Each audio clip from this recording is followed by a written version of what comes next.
opportunity also to introduce three special guests we have in our panel.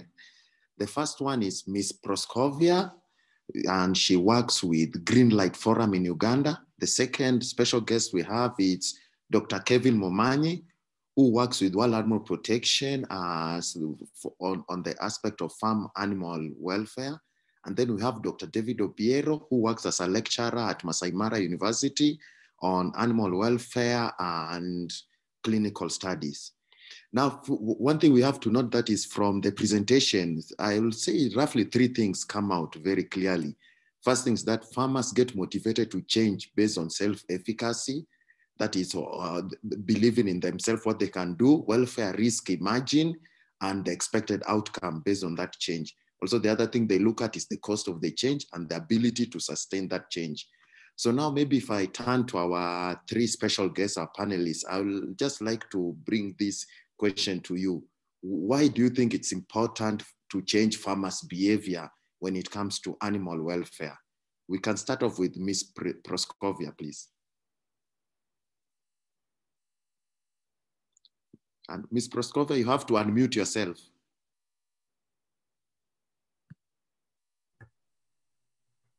Because animals are living, they need to be treated as living things. They need to be healthy. And when they are healthy, that's when they benefit from them.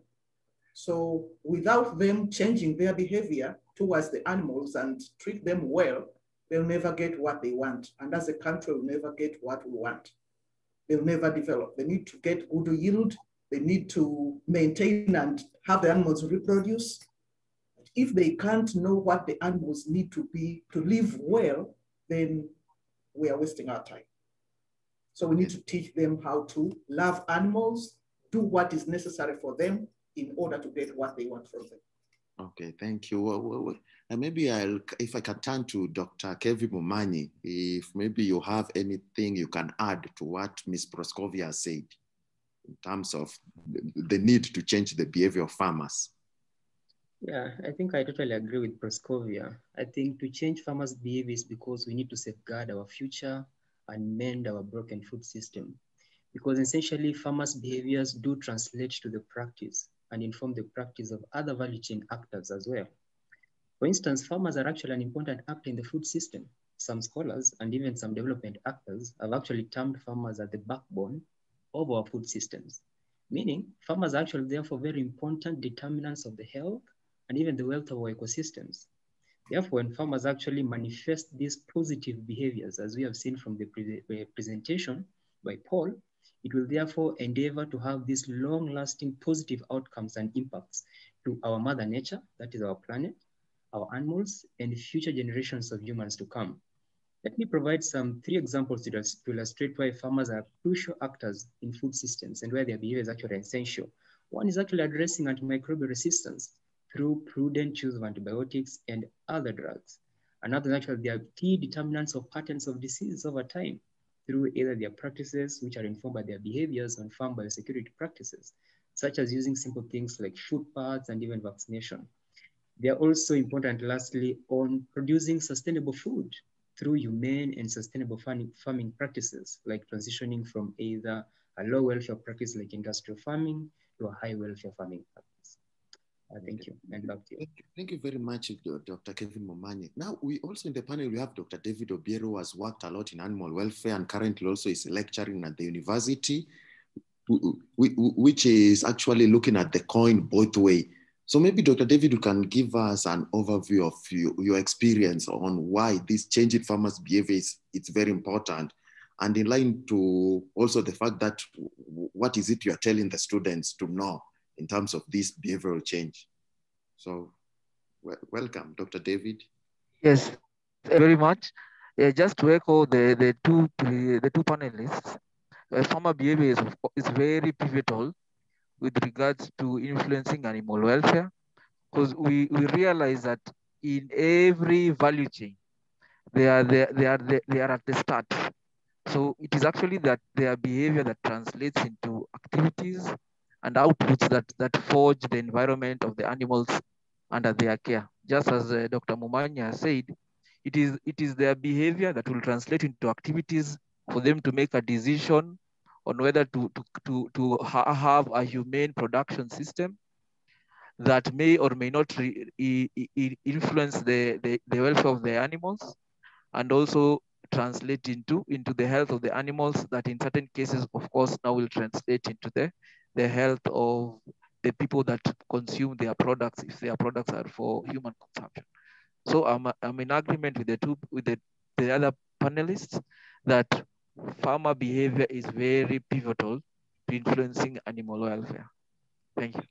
Okay, thank you. I'll just bring us a quick announcement that for if any of the panel or any of the participants have any questions or any comment, please just put it for now in the chat box so that we'll be able to revisit it. Now, one thing, of course, we have agreed is that changing farmers' behavior is very pivotal or important in ensuring that we sustain good animal welfare. But we also know that that is one of the major problems that we have been having over time, getting that behavior to change. So maybe if I can just pick on Dr. Kelvin Momanyi, why, based on your experience, why do you think it's so hard to actually achieve this farmers' behavioral change? Why is it an obstacle? Or why is it that farmers do not really change despite having the information or the knowledge or the skill? Wow. That's an interesting question. I think let's begin by asking ourselves, how do farmers actually understand good farming? And where do they learn good farming practices from? Of course, we know many a times actually they learn them from their peers, their own farmers, or they read, or they see, or they listen to, and what they are accustomed to, essentially confirmation bias, all right? Simply because they know what I do is good or is okay, therefore they tend to do it, and therefore it informs their behaviors and also their practices. This means that actually farmers' behaviors tend to be influenced by what revolves around them, their society, their peers, their community. I will illustrate using an example. We came across a certain pig farmer who practices in Muranga. This farmer has over 900 pigs, but one critical thing we observed is that he didn't have any farm biosecurity protocols right from the farm gate to his farm, because he believed that actually his pigs cannot be affected by any disease, including African swine fever. He also shared an experience about using this wonder drug called Betamox, which is an antibiotic, which previously he has been using it and it has been working so well, and therefore it tends to want to continue using that drug. But he told us that this drug actually is now off market and asked us, which other drug can I be able to use? So you see this confirmation bias. The farmer is already predetermined that I want to use this drug, therefore will tend to want to use it. Another thing we observed is that this farmer loves to train his workers about becoming future pig farmers. He also supports them to set up their farms. So you'll notice that as he assisting his other workers to become future pig farmers, these same workers will pick these practices into their own farms, a practice of not having that biosecurity features. Therefore, it simply tells us that if within an ecosystem we have practices that are not good or that are low welfare, they'll tend to be translated from one farmer to the next. As Paul actually mentioned, that lack of either know-how, lack of transitioning knowledge from one system or from one farmer to another becomes an impediment of high welfare. Another example I'd like to give is a pig farmer in Embu who has over 500 pigs. This farm actually provides what they call water baths for his pigs and comfortable bedding. Why does he do that? We wanted to understand. One, because he observed that when the animals, he provides this water bath where they can swim and express their normal behavior, they have a soft bedding where to rest, the pigs tend to be happier, they tend to produce better yields, and therefore he does this more often. And another example I'd like to give is a dairy farmer in India through our work through wildlife protection. I just read the statement verbatim, what he said. There are many benefits to better dairy cow welfare, from better yield, better quality of milk, and fewer cases of diseases. To be honest, it's just good sense and better business. Personally, there is no greater benefit than the satisfaction associated with treating our animals right and caring for them.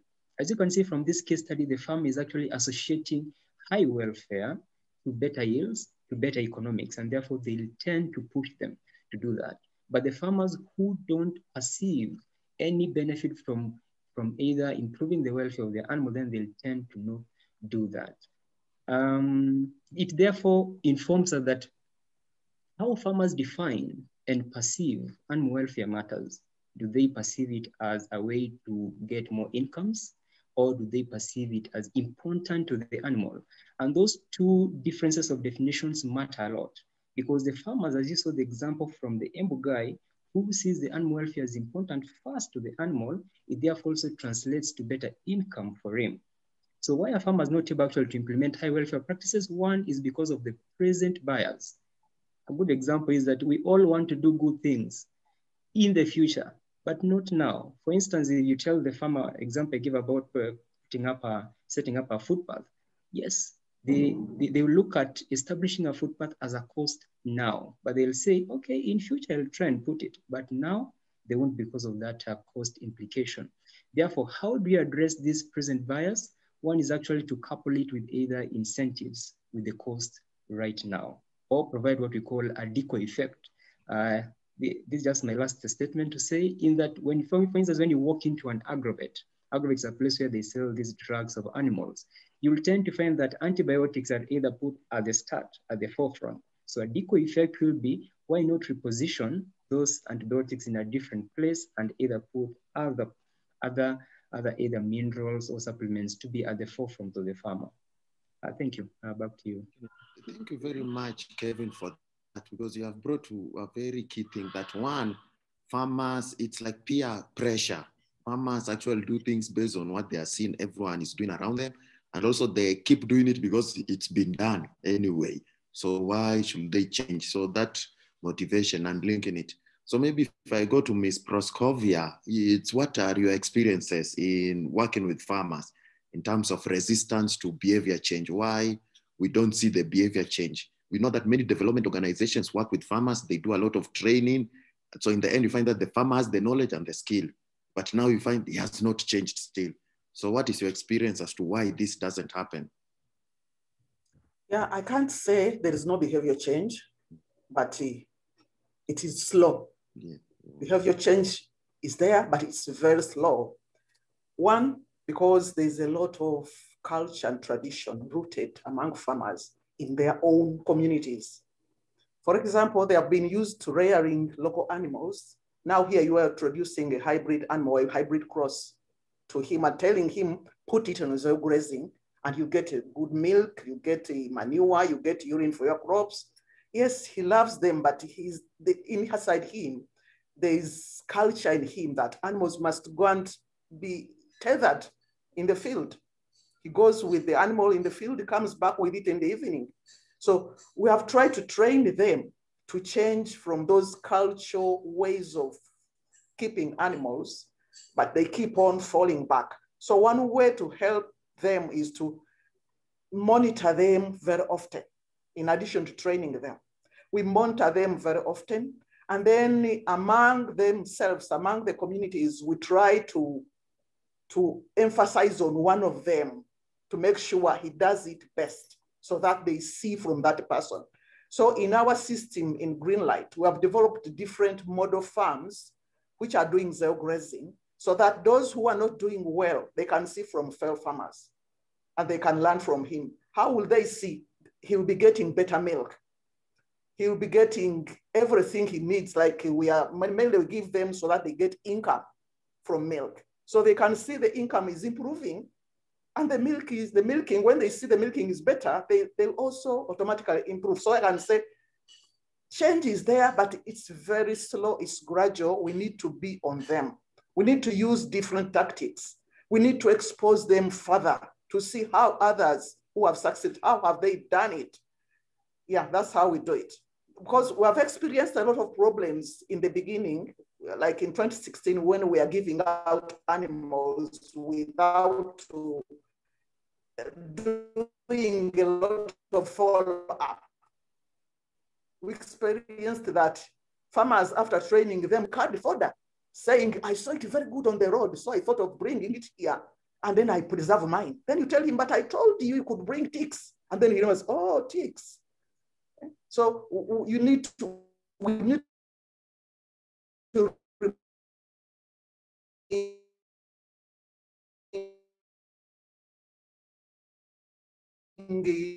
they have the animals, they have the crops, They have enterprises on the farm, but they fail to prioritize, where should I start in the morning? See, someone starts to go from the garden and then comes like at midday to come back to clean the crop. And because of that, you find the animals are falling sick, they are getting mastitis, and then they start complaining. So you go again and tell him, please, let's do a plan of the day. Very early in the morning at 6, milk, clean the corral, disinfect the corral, and then you can go to other enterprise. So we need to help them to continuously remind them, and they'll change gradually. Others, it's not because they don't want. Others, they are failing because of poverty. I don't know if you have thought of this. You tell them animals, if you want to get good yield from it, you must feed it ABC. Try to give it at least a supplement every morning, every evening, 1 kilo or 2 kilos. Try to give it salt licks because it needs it as it's milking. But because he doesn't have money, he can't afford it. So we resolved for such people who are really absolutely poor, we should not place our animals. Let them graduate first, and then we can give them later. Let's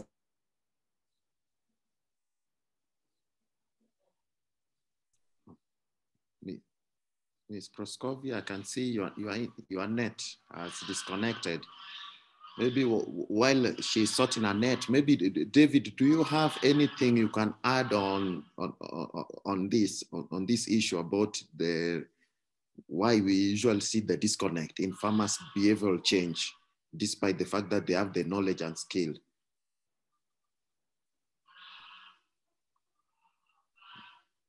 Dr. David, can you hear me?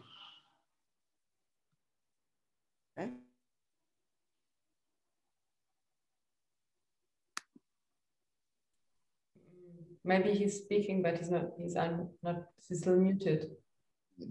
Dr. David, you unmute yourself. Oh, no, he's gone. We have lost him, I think, maybe in the net. Okay, thank you. Okay, thank you for that. I hope that you might be able to join. Maybe the last thing that I can just bring up quickly, maybe if we start with Kelvin, is, so what advice can you give to these development organizations? What can they do to make sure that the knowledge, the skill translate to a sustainable farmers change? That is how now I can look at it. What can they do? What advice can you give them to do? Thank you, Solomon. I think some few points come to mind. One is that we need to target individuals and institutions that are known to influence farmers' opinions. For instance, farmer groups, for instance, their own social gatherings. And therefore, by increasing consumer awareness of agricultural practices and their willingness to buy more animal welfare-friendly food will support farm animal welfare. So that's also another approach, by empowering the consumer so that the consumer can actually demand the best from the farmer, all right? So if the consumer says, I want milk that is actually maybe residue-free, I want meat that is actually of this particular quality, then this actually will cascade down the chain to actually force the farmer to produce the quality and the safe food that actually the consumer wants. Another one is actually to pay attention to farmer social networks. For instance, peer-to-peer learning provides authenticity. So what we've observed is that from my initial submission is that farmers tend to learn from one another. Therefore, as actually also my colleague mentioned, is that if you can form what you call benchmarking model farms, where other farmers can come and observe the high welfare practices, the good practices, then this will actually enable these farmers to adopt these behaviors and also adopt these practices which they can go to implement in their own farms. Something else actually which has also been mentioned is actually about creating this culture of continuous learning that is tailored towards the farmer's needs. I think the most underlying statement there is actually to tailor every approach, every intervention towards what the farmer wants, not essentially what we perceive to be okay, which Paul actually rightly said, the normative approach. Normative approach is whereby as intervention or development agencies, as maybe even researchers, we tend to come and impose some things to the farmers or to some even the public. But we need now to come back and look at that person-oriented approach, all right? Whereby we tend to identify what do they need before implementing them. Then these actually will result to these attitudes and behaviors that we want them to actually engrave or to foster them towards their farm animal welfare practices. Something else actually providing this real-time feedback to farmers. Many a times, for instance, like maybe from a research perspective, we'll come up with very good research findings, like the currently from our presentation, but we need now to translate these very nice research findings to the farmers and package them in a way that is easy to consume so that the farmers are able to understand it and able to implement it. But also give them those what we call sequential small steps, baby steps on how to implement these findings, all right? It could start off by something like just something simple and then incrementally to what we actually want them to do. Yeah, I think those are some of the few that I could think of. Oh, thank you very much. Now, Dr. David, welcome back. I don't know, the internet provider wanted to frustrate you. Yes, I apologize for that. Okay, it's okay. Now, actually, maybe you can present on two questions in one. The first thing I'll just put to you is, one, maybe you can just give us quick pointers as to why behavioral change is quite a challenge to many farmers, why you don't get it the way we expect. And then the second thing, maybe you can just briefly talk about what can development organizations or animal welfare organizations do in order to make sure that the training or advocacy translate into successful behavior change of the farmers. Okay, maybe I can just give my opinions on that. You'll find that from my experience with regards to behavior change, you find that sometimes when development partners are actually designing these programs, they sometimes assume the complexity of behavior change.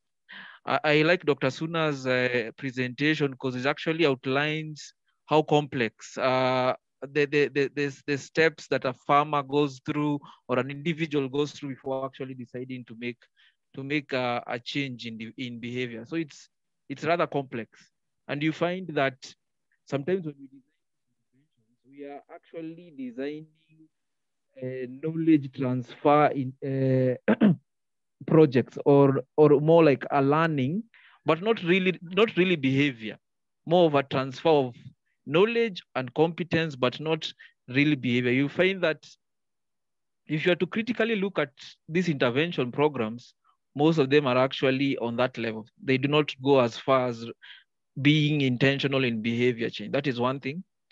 And there are unique scenarios. Like I've worked with donkeys for a very, very long time. Whereby what was unique in one of the areas we were intervening is that you find that we are teaching farmers on how to ride their donkeys in a way without overriding them and not whipping them. But I remember in a reflection session when we were having a conversation internally, we asked ourselves, where exactly are these farmers getting these donkeys? And we realized that they are getting these donkeys from Maasai, who are using these animals as pack animals. So these animals had to be trained from being pack animals to being cart animals. And I can challenge anyone, there is nowhere you will find information on how to train farmers to convert a pack animal to a cart animal in a very formalized way, in an institution whereby somebody can just read. So we realize that actually us as intervention agents, we don't have the knowledge itself. So we are anticipating these people to change, and we have not tailor-made something that they can actually follow so that we can achieve those changes.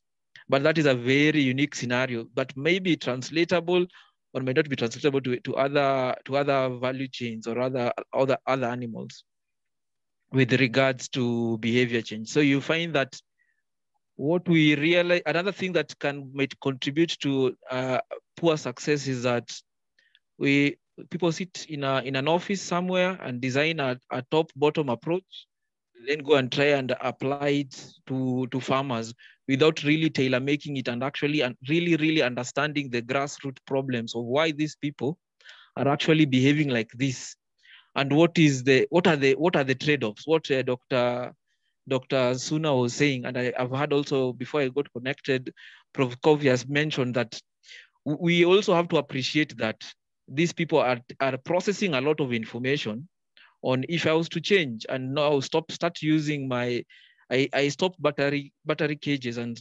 convert to free range chicken. What is the trade-off? What am I losing with regards to? Most of the time you'll find that the incentive is they might be losing money as a resource, or they might be losing a time as a resource. And it's something that also we experience when we are doing interventions in donkey welfare, whereby they will challenge you that if I go your route, I will make less trips and I will get less money.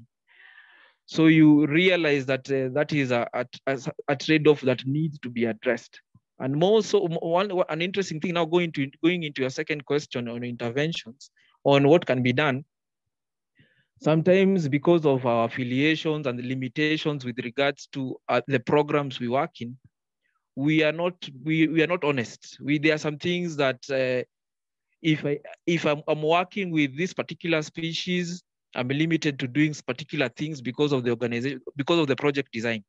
But we need to be honest enough to be able to say that based on the information that we have found, we really cannot be able to achieve these changes if we do not partner, so that another partner can be able to address another aspect that you have realized that will contribute eventually to these farmers changing in a sustainable way, which I think I had on the tail end. I heard Dr. Momanyi talking about a multi-pronged approach, just similar to what Dr. Suna said, a multi-pronged approach that maybe looking at, if you isolate a particular value chain, let's say you're looking at maybe poultry, we need to be very honest that it is going to be complex and it's going to be a lot of players.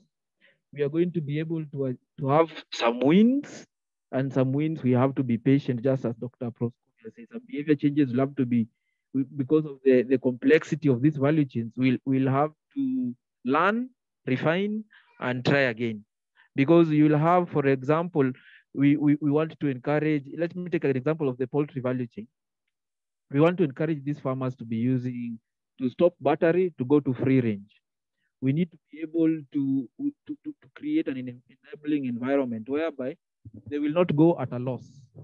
We will have players that are coming in that are going to create an enabling environment whereby on the tail end of the value chain, we have customers being sensitized on the benefits of maybe free range chicken, nutritional value, or even taste, quality, health, the absence of antimicrobials, as Dr. Momanyi has said.